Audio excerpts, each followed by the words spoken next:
guys, welcome back. My name is Jen Wilson.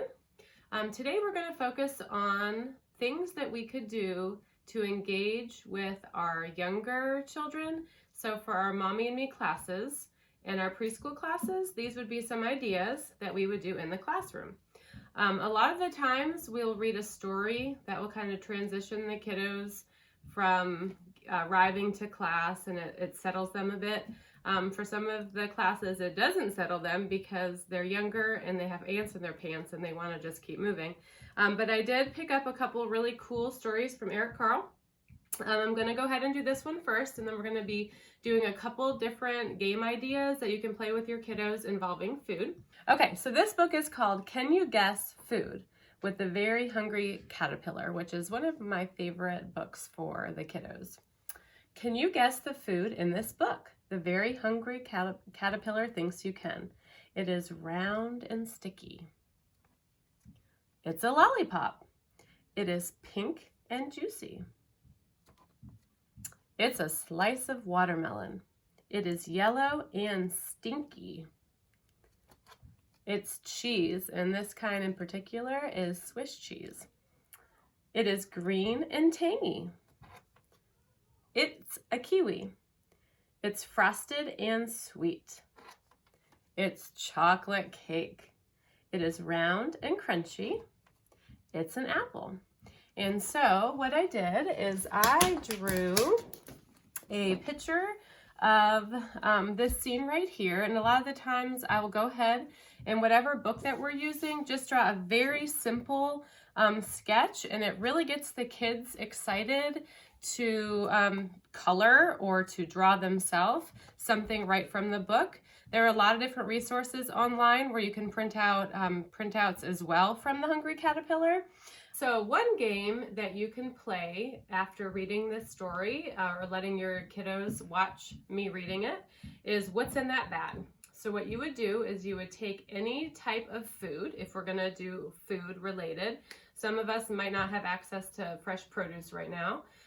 So what I did for this particular time, I put a food item into the bag. I would have my kid blindfold themselves, put their hand in and feel the food item, and they can tell you and you can talk about what it feels like.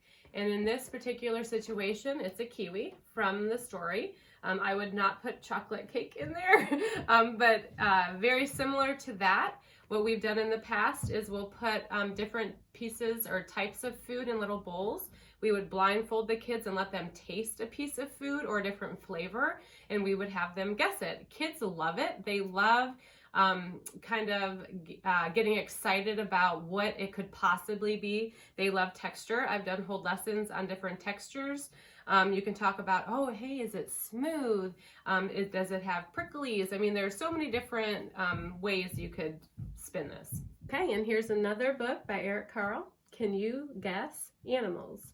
With the Very Hungry Caterpillar. Can you guess the names of the animals in this book? The Very Hungry Caterpillar Thinks You Can.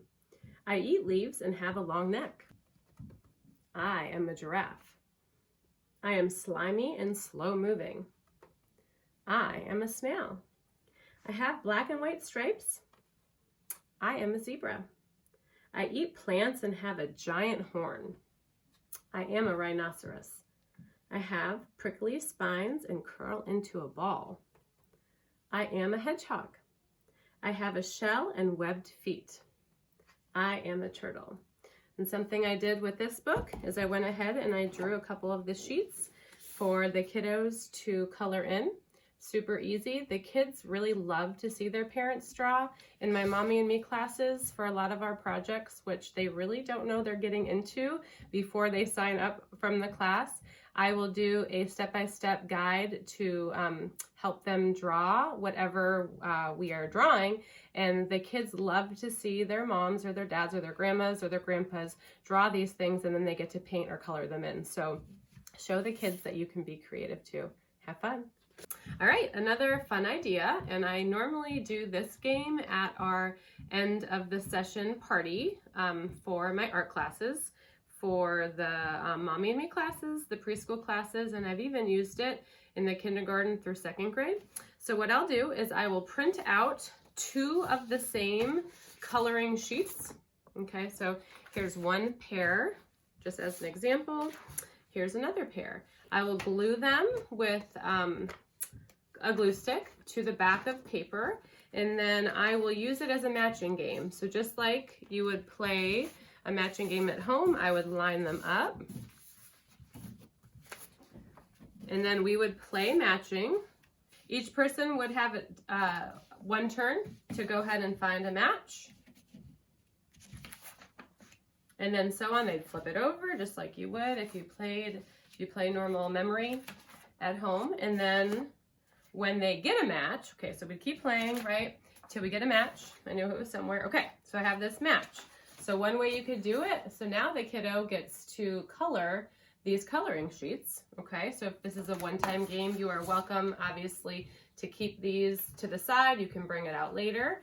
My kids are pretty smart. They would memorize the colors, and so then they would kind of go through it really quickly. So we had to change it up pretty fast.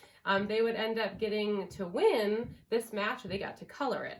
So in this situation, you could have them color one for themselves at home, and then one for a neighbor, maybe that is home by themselves, or to somebody maybe that they are sending letters to as a pen pal, a grandma, grandpa, or an older friend that might need cheering up.